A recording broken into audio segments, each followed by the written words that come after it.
hello, and thank you for creating this very welcoming space. I've really enjoyed just popping in and doing something with a community mic or just listening. And I'm so glad to be reading with Joanne. I enjoyed her book very much. I'm sure she'll show it to you, but it's called Utility, and I'm looking forward to hearing the poems in her voice. And I'll be reading you some poems from my new book that was just published in April. Well, the newspaper this morning was reporting the surge in travel now that COVID restrictions are being lifted. And so I thought we'd start out with a couple of travel poems and then go from there. The Hero's Journey.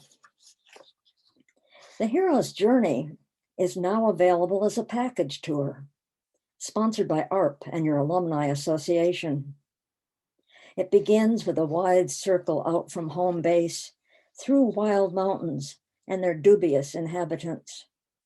Sasquatch, Yeti, Samavili, Shanhu, and through desiccated deserts, random encounters with camel riding Bedouin, small oases, brilliant rocks. Then onward through snake-infested jungles, where scampering monkeys taunt bright costumed tourists, snatching water bottles, biting them open. Until at last, somewhere in the Southern Ocean, drifting dangerously close to Antarctica, a hurricane carelessly tosses your cruise ship from crest to trough of 30-foot waves. Over the PA system, the Russian captain intones, "Do not worry, she is strong ship."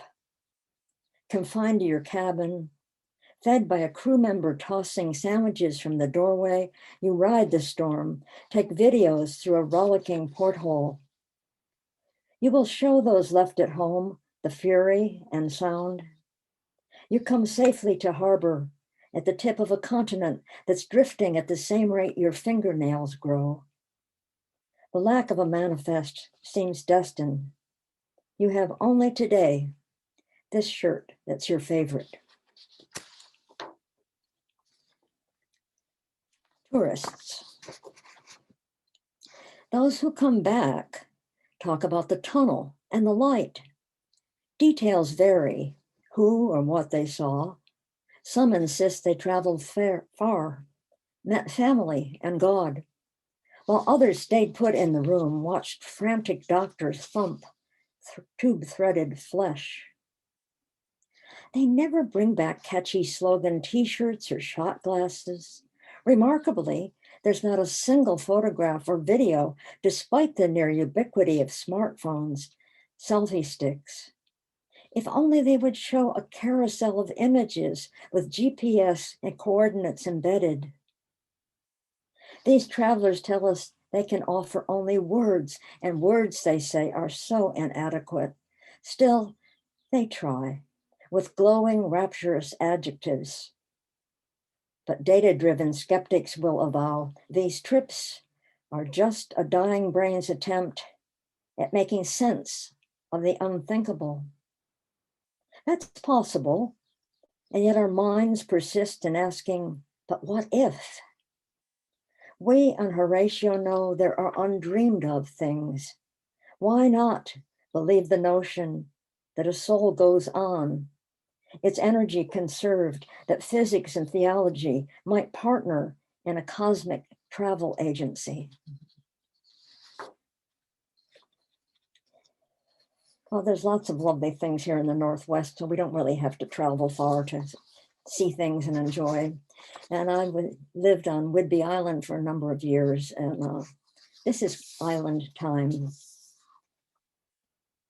Out on the island, I know how things mesh, how the tides wash and rinse kelp beds every 6 hours, rising, then falling, shifting month by month, so summer's extremes become the gentle sloshing of equinox. On the island, I know where to pick blackberries, how to find the Good Cheer thrift store, or a farm with fresh eggs. I know which beach yields sand dollars, where to dig clams, pick mussels. I collect driftwood, boil crabs, compose a chowder. Out here, I've learned the patience of herons, studying light and shadow. They wait for ripples, glints of light, stand rooted to one spot only as long as the fishing is good. They keep their own schedules. From my cabin, I look east at the hulk of the mainland, glad to be where time is elastic, stretches and snaps back, long line trolling me through seasons of decision and desire.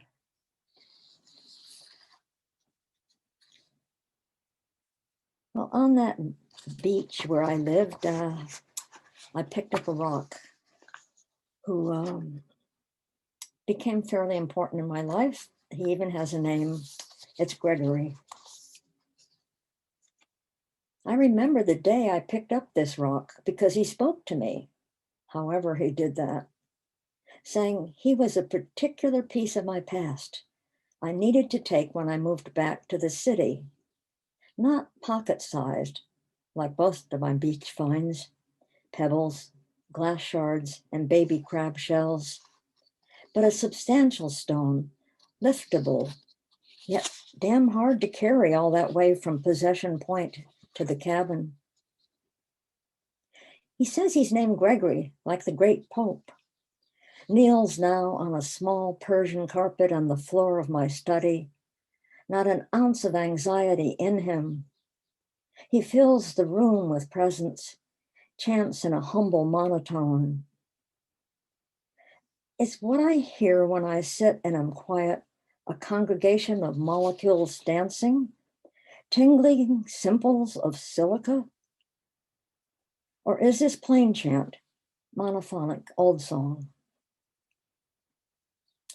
His theology is so 7th century. The desert monks taught him forbearance, how to live with the 8 evil thoughts, hold his own against lust, and etc. But Gregory has trouble with acedia.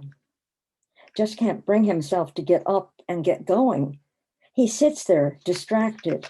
Beautiful mud flows slip through his thoughts. It's time to recite matins, but he figures there's always tomorrow. Gregory regales me with tales of his relatives. He gloats over the pyramids, exults in stone fences that mark out sheep-dotted fields in Ireland. He prefers stones like himself with no artifice, though he greatly admires sculptors, says Michelangelo is one of his heroes. He grows wistful when he describes tall stones standing upright in henges. They've told him of magic, adventures with little people, celestial happenings. And of course, there's the stone that sealed up the grave for 3 days. Gregory says that the stone says that he rolled away by himself. It was hard. When I ask how he learned all these stories, he regards me oddly, tells me we all might hear them if we could be silent enough, draw the slow twisting tales out of the ether. Jung knew about that. Gregory's stoned again, shit-faced, groveling at my feet. I forgive him. It must be hard to be always so contained, the exchange of molecules with the air so slow that it is possible he has never taken a breath in all the eons of his rocky existence, not once sighed.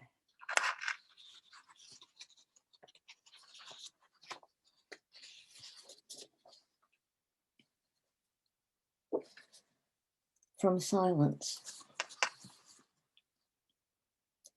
Before museums, before chisels, before operating systems, computer code, semaphores, smoke signals, before migration, before flight, before fear, anger, jealousy, disrespect, before tearing legs off spiders, before webs and a sense of hearth, before land splintered into continents, before the seas erupted, begetting land, before star stuff coalesced into a blue-green planet, before our solar system, before our galaxy, before the universe noticed the music of the spheres and began to riff on it, there was silence.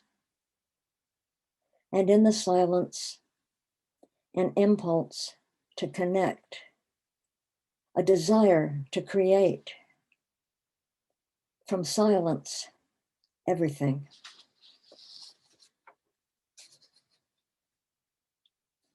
Well, silence, or lack of hearing anyway, plays an important part in the book. There's a deaf woman who shows up in quite a few of the poems, and I'll read you a couple of those. How the deaf woman hears. The deaf woman hears with heart, intuition, curiosity. Conversation is improv. She hears a word or two thrown into the room by some unidentifiable voice. That becomes the nidus, focus, center, around which a sentence crystallizes in her mind. This is called fill in the blanks. This is called hangman's noose.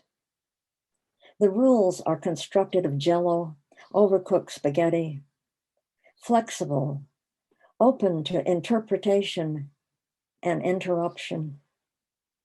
The deaf woman invents continuity, acts as if she understands. This is a ruse, sham, subterfuge, trick, wile, con. It is exhausting. The exhausted deaf woman tries to comprehend, grasp what is said, follow the thread of conversation. She heard, this can lead to depression.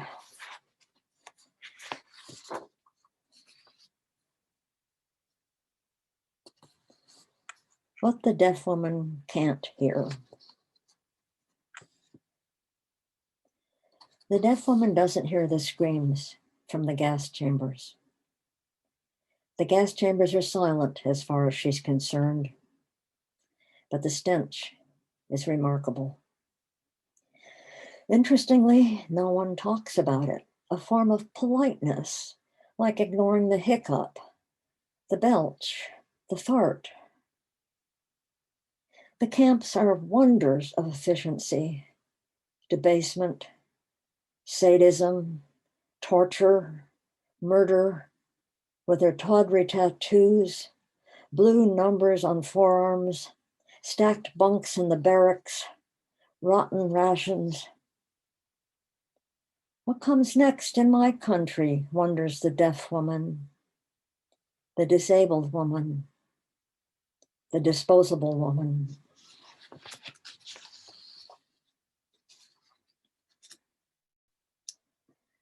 And one more deaf woman poem,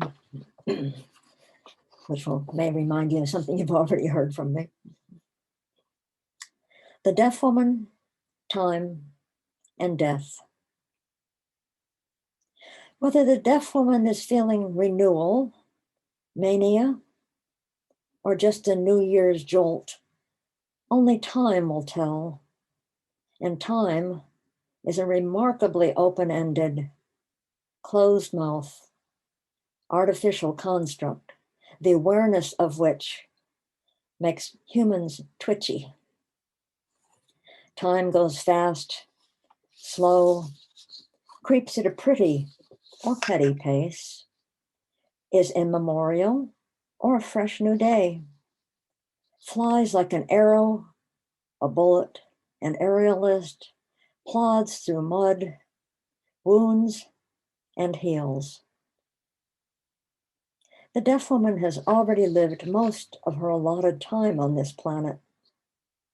She's eager to plan her next adventure. The deaf woman searches online for a travel agent, trip advisor, cruise director, flight instructor, wilderness guide.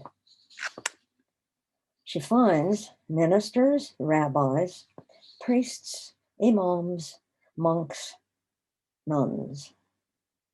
They offer glossy tracts, flight insurance, parables about lost baggage, conflicting descriptions of what to expect when arriving at the afterlife. The deaf woman swallows the explanations with a large grain of salt, chokes, spits them out. She wonders whether death will be salty, sweet, bitter, savory, piquant, sour, or will death taste umami, fashioned from soy sauce and maple syrup? The deaf woman is upset by the lack of experimental data.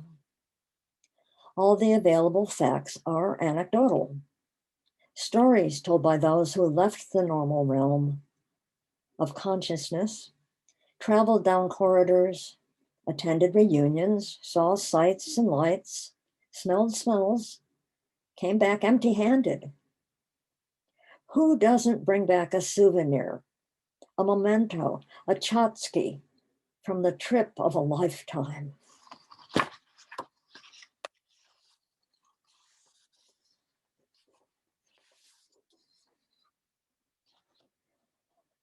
Oh, well, there's no sense getting all wound up about it, I guess. And when I want to come down, one of the things I sometimes do is go visit the water moon Guanyin at the Seattle Asian Art Museum.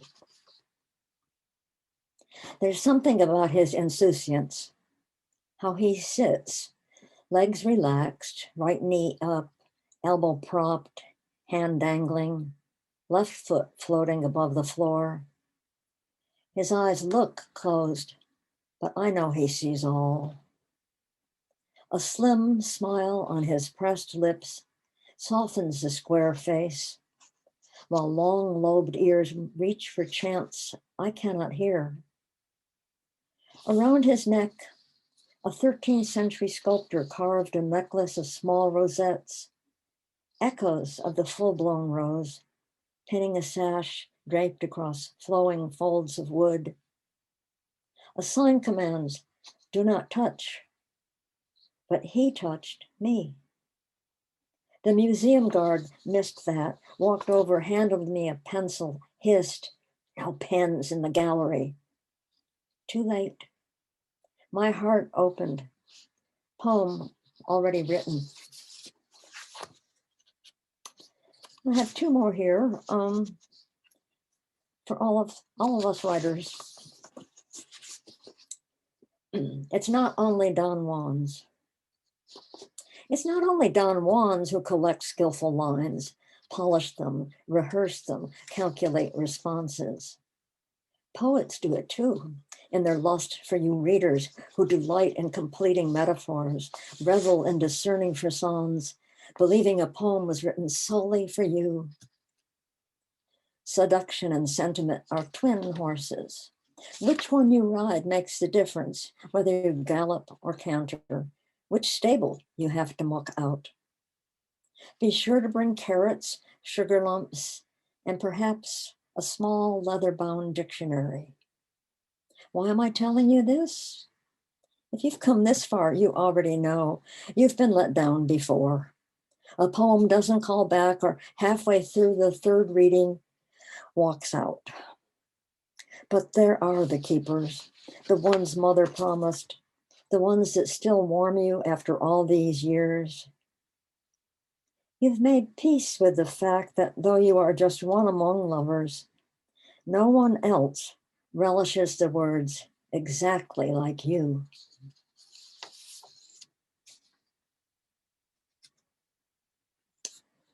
Vagrant Waltz. It's time in midsummer to think about nothing. Turn from ideas. Make ice cream instead. Float on a raft of popsicle sticks. You'll know when to get up, wield pencils like chopsticks, tease apart vagabond thoughts, meandering through your mind. When bedraggled ideas knock at your door, don't turn them away. Like your mother before you, give handouts to hobos. A sketch of a cat will be etched on your gate. Words will come tramping into your dreams, vamp your domesticated mind with rumbles, a jungle utterly outside your safe picket fence. Thank you, and enjoy the trip outside the fence.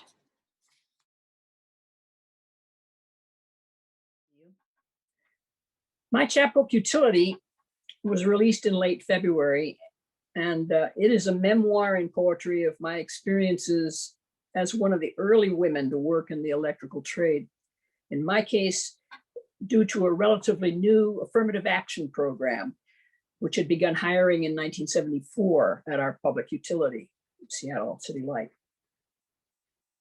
The electrical trades workers were mostly white men, and traditionally there had been a lot of nepotism in the workforce at City Light.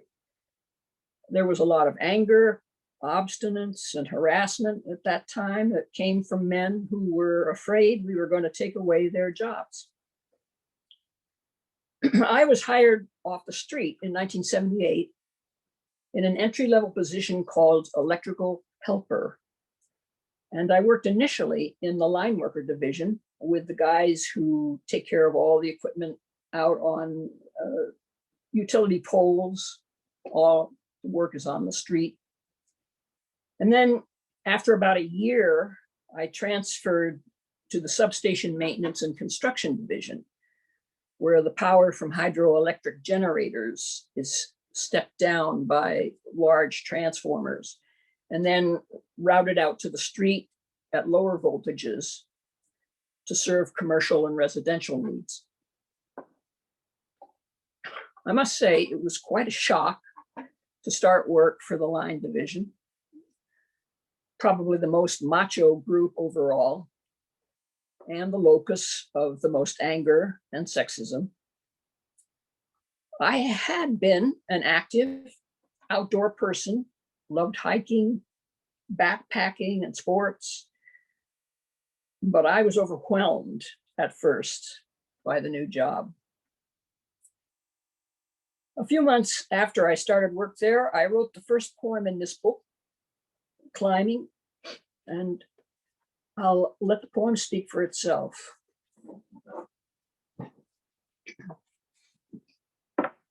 One. When you're weenie armed and a woman, the linemen who risk their lives every day on the poles, 50 feet up or more, say they've done their share of the dirty work and fought their way to the top. Yell down, if you can't hold the goddamn line, you better look for another job. And if you ask for help with a feeder arm going up when you're new and sore and don't have meat hooks yet for hands, they'll jeer, you're gonna share your pay? And how the hell did you pass the exam anyway, grunt? And all will ask how you like that little piece of meat that's walking by on the street. And who do you sleep with anyway? 2. We work on the ground, scattered around the city. We run our faces in the mud, break our necks under the blistering sun, watching, straining to catch the new words that bounce off the traffic, that are ground through the saws and the drills and the hydraulics. Good news, we sweat for our lives. We are thirsty for whoever will shout, you skin wire with your knife like this, you dummy. This is number 2 and that's 4. Measure with your arms and you can find more reels over there. We watch the linemen climb, slipping through the maze of wire. They lean back on their hooks and their belts as they cut and splice and sweat out the hot connections. swinging in the wind over the whole city, balancing cross arms and bugs and lamps on their arms and legs like acrobats or mothers. In a night sweat, we dream of swaying buckets far above our heads, the blinding sun behind them, the mustachioed linemen with the power in their hands that can kill or save us all, who tell us day after day we're slow and stupid cunts and bitches who don't belong. 3. We come back to work each day, dirt-lined.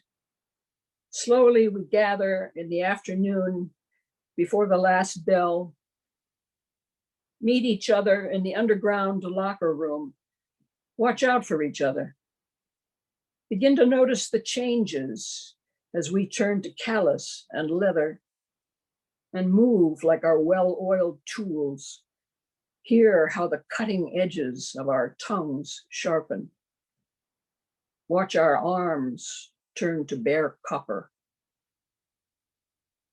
We climb, we push and pull ourselves up the poles.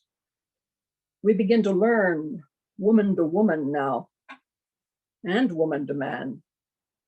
The taut ropes have always burned through our dreams, and our muscles will hold.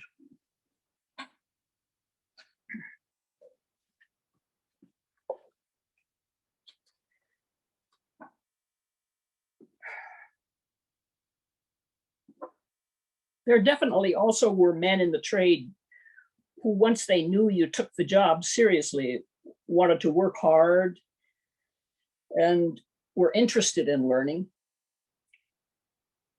who were willing to help you and teach you what they knew, teach you the tricks of the trade. And this next poem is about one of those guys I met in substations. If I can find it. Jim at work.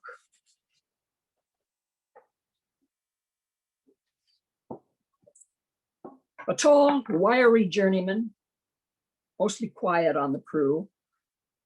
He knew his business, knew despite disgruntled men with their stubborn backs up, the time had come when he'd be told to work with women.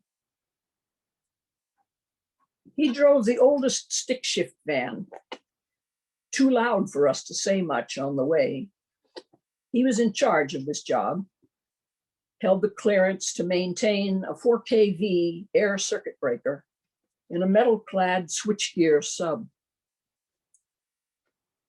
He liked a plan for how we go about the work, what we'd do first, who'd do what, the safety steps we'd take, which tools he wanted me to bring to the table in our makeshift tent. With the dispatcher's go-ahead, he racked the breaker down from its tight connection to the hot copper bars above the roof, and we rolled it from its cubicle into the arc of our lamps. A machine, solid on its cart, in a state of rest, dependent on the first of routines I'd learned over years for all makes and models, as Jim led me through the way this breaker opened and closed, its own invention of levers, latches, rollers, and coils, its causes and effects. He opened the manual's diagrams for all the breaker's faces, built to specs in the nth degree, full of movable parts that shined in our light, that were designed to work in instantaneous waves he'd memorized over time. This journeyman was the first to put a roller bearing in my hand and choose to show me step by step how to take it out, pull it apart, clean and lubricate the races and the balls, take part of a machine apart and put it back to work within the hole as good as new. In his view, there was no reason for me not to do this and more.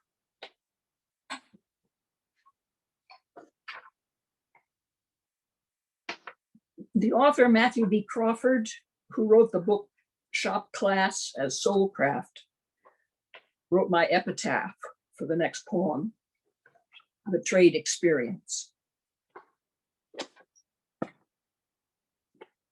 which reads, "The trade experience requires a strong sense of personal responsibility. Tragedy is hovering over your shoulder always.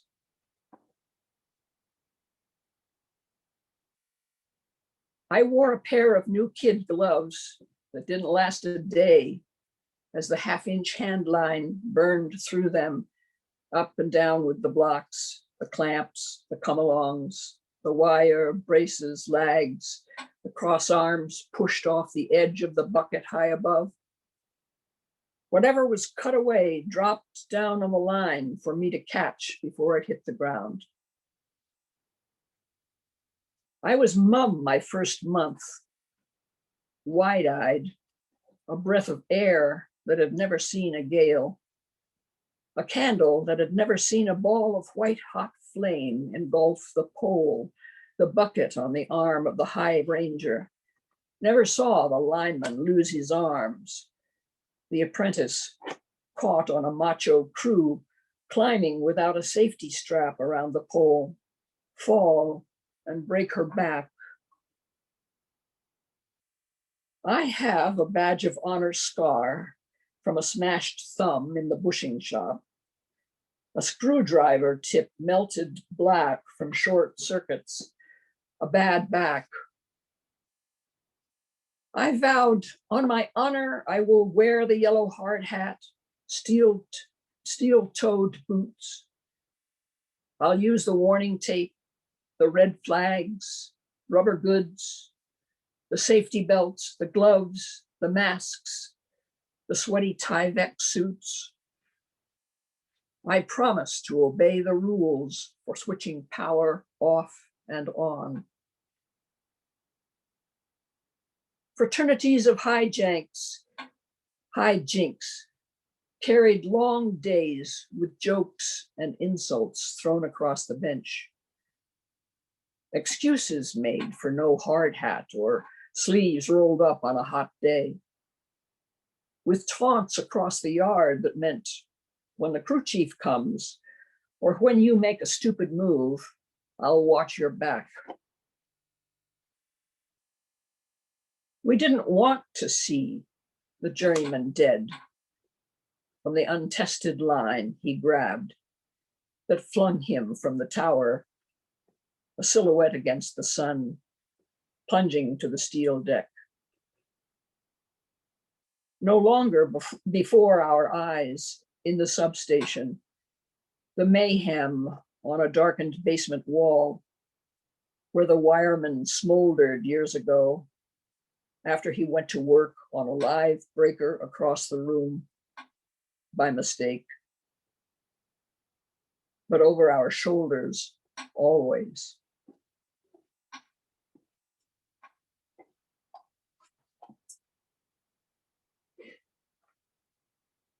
I worked for about 6 years as an electrical helper. And at that time, it was still possible to pass a city test for journey level employment and be hired without completing the apprenticeship program. Nowadays, the only path for entry-level helpers to journey status is via a 4-year apprenticeship. This next poem represents that point in my career when I finally felt ready to try to move ahead and compete for a journey position. It's called Utility. Electrical helper. 1. Coming off the street, it was enough at first to coil and tie the half-inch rope in a figure 8, to feel the socket fit the bolt's hexagonal head, the ratchets click, the purchase of steel crescent wrench hands, the heft of connectors clamping over pipe in small puzzles of nuts and bolts and flats, to learn how to snug copper without stretching threads. Stand a tall wooden ladder up like a tree, extend it rung by rung, 40 feet into a jungle gym of steel. Clip yourself around a beam in your climbing belt, hanging back on your scare strap to take apart and clean or build with both hands at the same time. Stand on your feet. Trust yourself to lean on air. 2. As if I were on the playground at school, I could run the tools and hardware up the hand line, keep ahead of the next step, and play marbles with the boys. I could throw the wrench so well that it would lift in slow-mo, lying on its side the whole way, a gift that dropped lightly in the journeyman's upturned palm.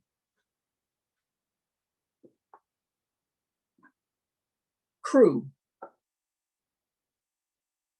The electrical fields baked in August. Sun bounced off the substation's fractured rock in a mirage of shimmering water. The hair on the back of our arms rose from the yard's static charge as if it might escape swimming in skin. We tied bandanas soaked in ice around our necks. Late that afternoon, we hoisted 3-breaker tanks and bolted them to flanges with air guns, pumped the oil, gathered grunt bags with the tools, the rags, spare parts for the bins, dropped grounds from the grid and hefted them to the shed, agreed each one to sign away our clearance for the work done. I headed to my truck for the drive home, felt tingling on my neck to know that I was one of everyone who knew what job to do.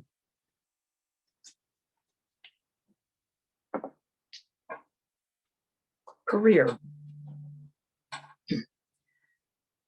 I sat in the breakfast nook at night reading textbooks, class notes on how to read the prints, manuals for the oil and gas and vacuum breakers, with exploded drawings of the parts unfolding past the edge of the page, with diagrams of how they worked, the path of compressed air through the chambers of a valve that slammed the contacts closed to launch power along the heavy lines high above the streets.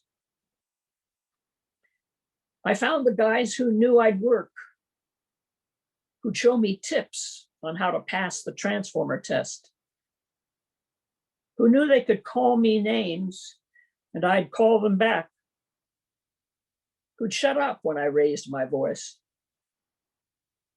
I had a chair at the lunch table.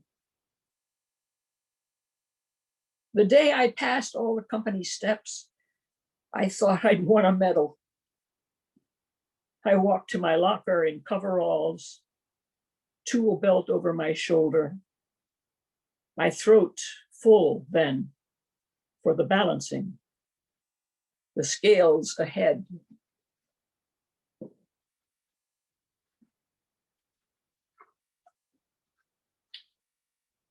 I became a crew chief, City Light's name for foreman, in the 1990s. I'd like to end with a poem about an incident when I worked at Shoreline Substation that taught me a very important lesson. Animals.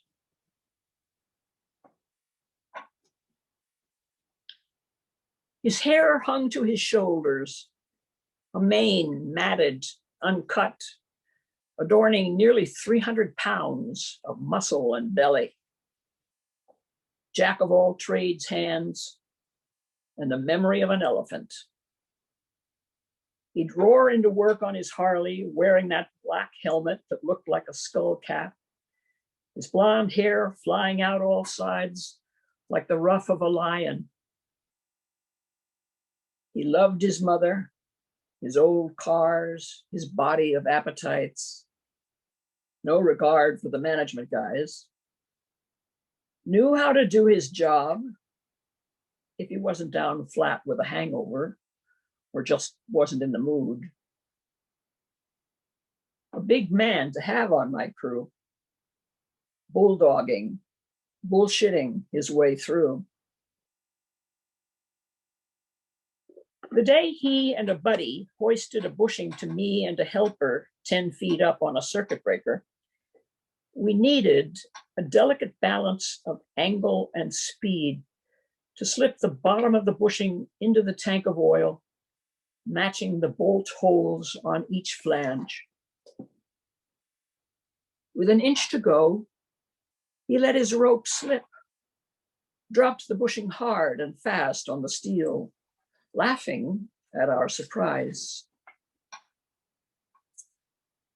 Struck with missing by a sliver, smashed fingers, I rose up to a new beat in a bullhorn crew chief voice, throwing my hat into the wild, aiming my spit at his wide eyes.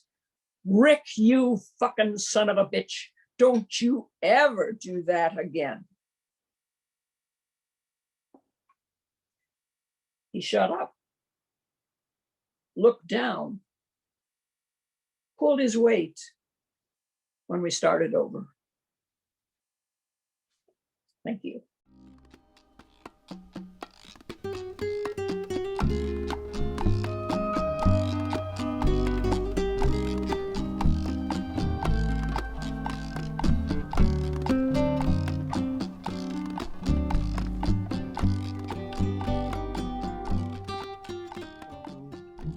So some weeks ago, Leopoldo talked about love poems and divorce poems.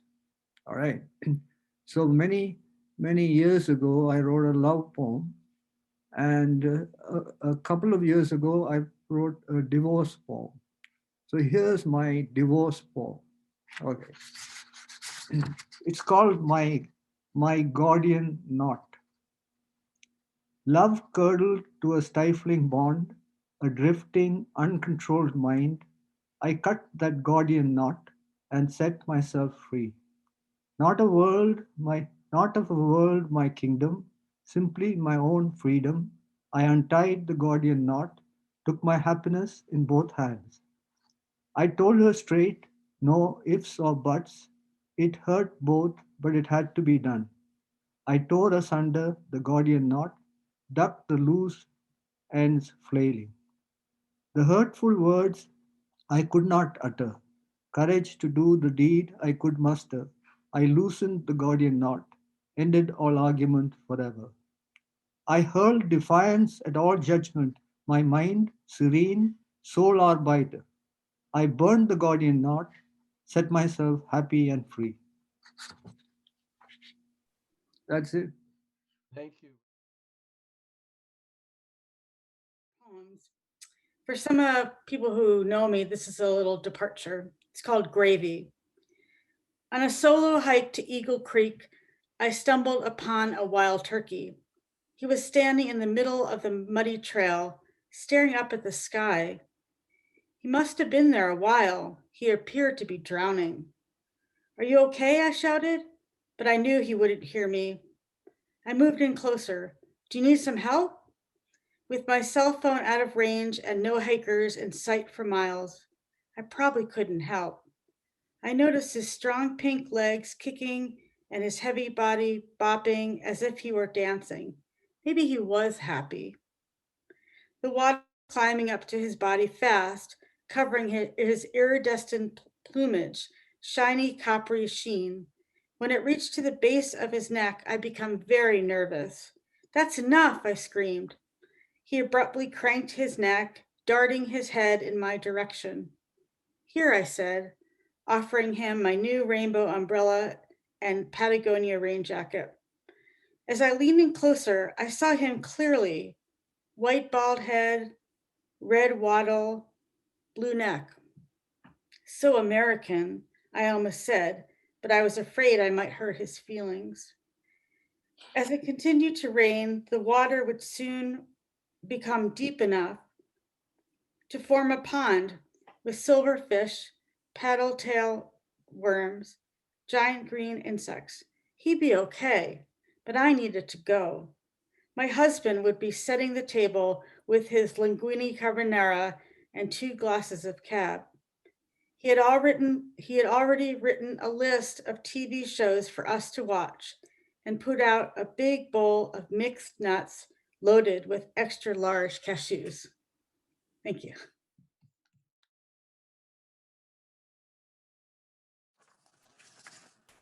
This is a poem about a job. Actually, the last job I had as a janitor. I had a few more before then, but this was like the longest running one. Bird lying dead on the pavement, your eyes locked in a dead universe. Please come back to life, to the life of withered flesh we are all forced to wear. We'll walk through blackberry thickets, pulsing at the edges of trauma, where thorns tear at our dreams. We'll wake beneath the city's overcast afternoon to unhappy people milling around the transit stop. Poisoned pilgrims who have lost their way. We'll listen to the barren canyons of their breathing while the world goes by. The gray skies deepen in charcoal past 4 a.m. as I ride the E-line by trees losing tangerine and wine red leaves. I'm careful to get off at the right stop for the federal building. There in the crowded lobby, I'll forget about the refrigerator at home, chilling memories of my vanished youth. Wearing the clothes of a janitor, I take the elevator to various dungeons in the sky. Down sweating hallways, I find the doors to offices I'm to clean in this building, with a minimum temperature set at 75 degrees by a Republican Congress. Using a security badge to buzz my way in the door, I turn in circles and I empty trash cans, dust computer stations, and catch vacuum cleaner cords under cubicles. All the while, I'm heating up in these clerical spaces where janitors are baked like gingerbread men with burned raisins for eyes. Later, I step into the nighttime world of my neighborhood.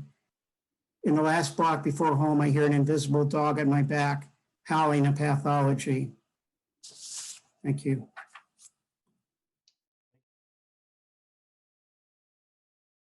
Evening.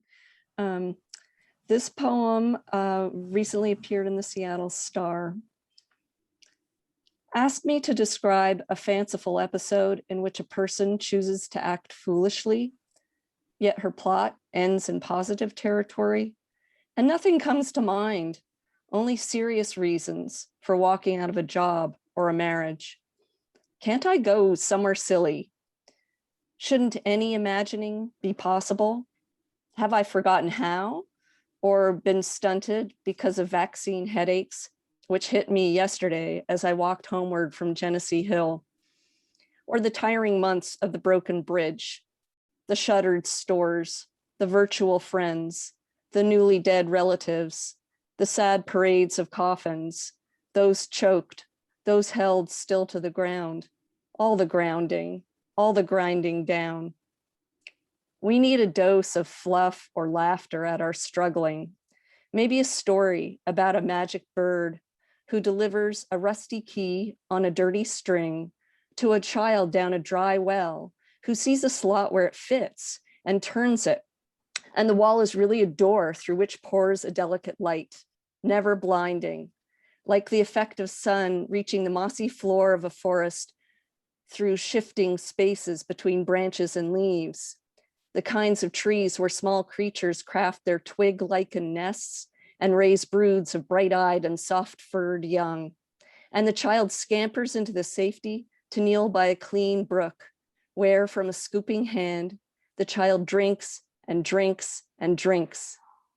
Thirst slaked, the child looks about in wonder at the solid tall trunks, up to the tops of the alder and hemlock, and down at the damp earth. This might be home. This is the right planet. This could be the place to stay.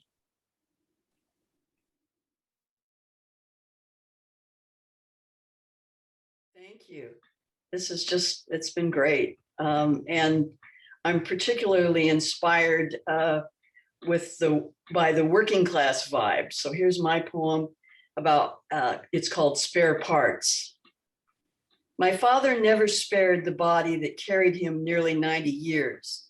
He hefted grain sacks, rebuilt engines, coaxed machines to sputter, to live again, broke them loose, nuts, bolts, frozen with rust and age, made threads, shafts, ready to meet, to spin again, leaning into the wrench, tightening them down, the nuts, the bolts, watching the flywheel fly, snapping the tendon, the taut, precious cord that strung his forearm like a bow.